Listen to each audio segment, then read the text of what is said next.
you've been called the most hated man in America.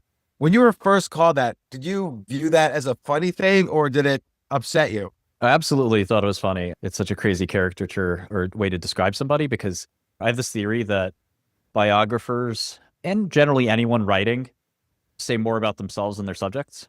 And so when you write a book about Einstein or Leonardo da Vinci, you're actually telling more of your story than theirs because their stories are known. And your lens and how you refract, so to speak, the information is really revealing. There's no new information about Albert Einstein, but the what you focus on, the way you look at it is tells a lot about the biographer. The same thing with journalists where you write a headline like that. What does that mean? Right? That means that you think that, right? There's no consensus. You didn't do a Right. census. You didn't do a survey. You basically are saying, at best, you're saying people like me and my friend circle don't like this guy. And then you're adding some hyperbole. So it's a dishonest, it's so palpably dishonest. But I think this insidious part here is that what you're really trying to do, instead of saying this, me and my friends think this way, you're really trying to say you should think this way. And, that's, Yeah. I think, the scary thing when somebody says, what do you think about that guy? Well, he's the most hated man in America. You know, according to who? According to this guy that told me to think that. And, it's a very like pernicious thing. And I think over time, people have realized that you can't just do that. And it's not going to work. It's not going to convince everyone. You could say that, everyone hates President Trump, right, guys? It doesn't automatically take into effect. It doesn't work that way. People make up their own minds now. And I feel like, you know, the reason it stopped working is that subtle, suggestive leads like that could work, right? Like the old newspapers used to have headlines like editorials, especially like, could this price increase decision backfire? That would be like the suggestive, like, hey, think about this as potentially being bad, as opposed to no, worst thing ever, you know, let's crucify this person, etc. And I think obviously one sells more than the other, one's more intellectually honest than the other. So it was really funny to me, but I think in retrospect, I should have taken it more seriously. Well, because it probably, we're going to get to court cases and all the other stuff, but I've obviously never been as notorious as you, but I've had backlash on things I've written, and I think it upset me. I think the backlash upset me more than it should have. Like, how did you kind of come up with the armor that you have in these cases? Like, Yeah, did it really not bother you? Like, you didn't go to sleep crying over this? no, I think that I certainly think about these things. I'm contemplative. I mean, I'm not like completely ignoring it, but I also conviction's so important in investing. And also as a child, I would have these opinions.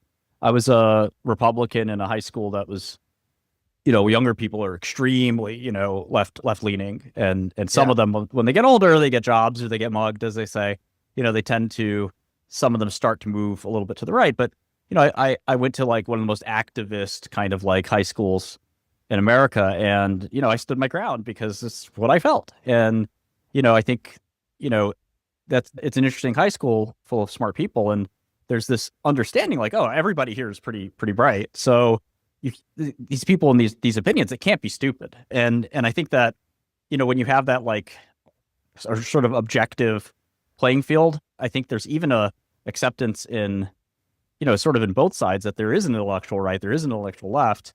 And I guess for me, once you've seen that, you could sort of just stand your ground and say, I'm a capitalist that made a very thoughtful decision. I thought through it, immensely. And unfortunately, instead of getting an intellectual response, I got the drivel. And I think, my strategy was to meet drivel with drivel because you have two choices. You can either stay in your intellectual high horse and people say you're out of touch and you don't get it. And, whatever you're saying is BS.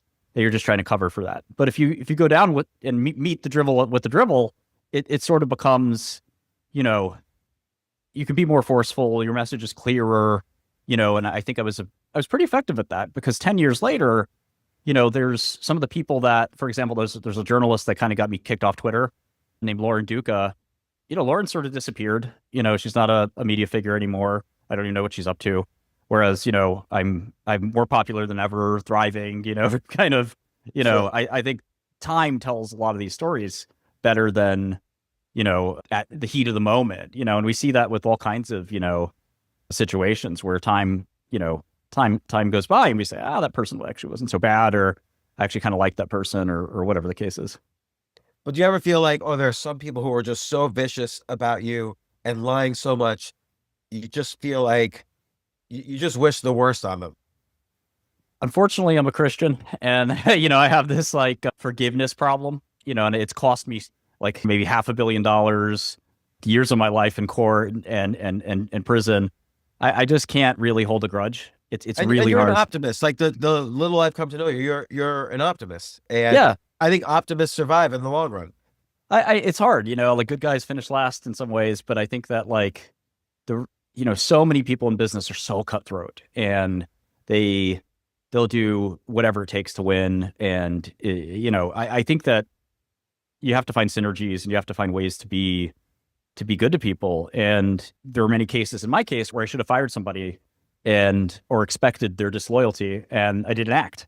And that ended up, sort of costing me a lot, because I sort of believe that people are inherently good. They're not going to backstab you. They're not going to, you know, uh, kind of accuse you or something like that. And, if I knew that, I could have taken actions before to protect myself. But that's the kind of like aloof optimism that I think can be very dangerous, because we do live in this Darwinian world where people will steamroll you. And if it means that they can make even something silly, like, in my life, what I've seen that's shocked me the most is just how quickly somebody will ruin a relationship or sell somebody out for $1 million, or, a couple of $1 million. And you get to see the level that that person's thinking on.